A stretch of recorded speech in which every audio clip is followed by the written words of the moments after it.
ఆంధ్రప్రదేశ్ శాసనమండలి వేదికగా ఈ రోజు ఊహించని పరిణామాలు చోటు చేసుకున్నాయి. టీటీడీ నెయ్యి సరఫరా, ఇందాపూర్ డైరీ అంశం మరోసారి సభను కుదిపేసింది. అయితే ఈసారి రాజకీయ విమర్శలు దాటి ఏకంగా దేవుడి ఫోటోలు సభలోకి రావడం తీవ్ర దుమారానికి దారితీసింది. ఇందాపూర్ డైరీ వివాదం, టీటీడీలో హెరిటేజ్ దోపిడీ అంటూ వైసీపీ ఎమ్మెల్సీలు ప్లకార్డులు చేతబట్టి ర్యాలీగా మండలికి చేరుకున్నారు.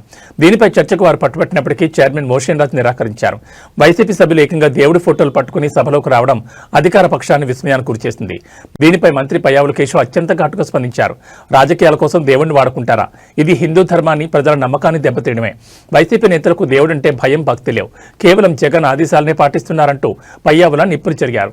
మంత్రి పయ్యావుల కేశవ్ మాట్లాడుతున్న వినకుండా వైసీపీ సభ్యులు దేవుడి ఫోటోలు ప్రదర్శిస్తూ నిరసన కొనసాగించడంతో సభలో తీవ్ర ఉద్రిక్తత నెలకొంది. ఈ క్రమంలో తీవ్ర అసహనానికి లోనైన పయ్యావుల తన హెడ్ ఫోన్స్ ను విసిరి కొట్టడం చర్చనీయాంశంగా మారింది. ఈ గందరగోళం మధ్య సభను సజావుగా నడపడం సాధ్యం కాదని భావించిన చైర్మన్ మండలిని వాయిదా వేశారు. ఒకవైపు నెయ్యి కల్తీ అంశం, మరోవైపు దేవుడిని రాజకీయాల్లోకి లాగుతున్నారన్న ఆరోపణలతో ఏపీ రాజకీయాలు మరోసారి హీటెక్కాయి.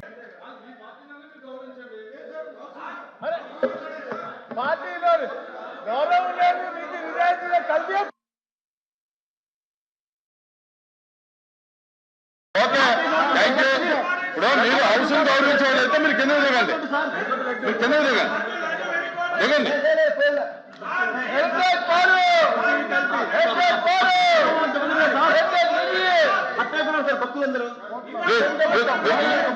మీరు దిగితే ఎల్ఓపి గారు మాట్లాడతారు. మీరు అలా మీరు దిగాలి,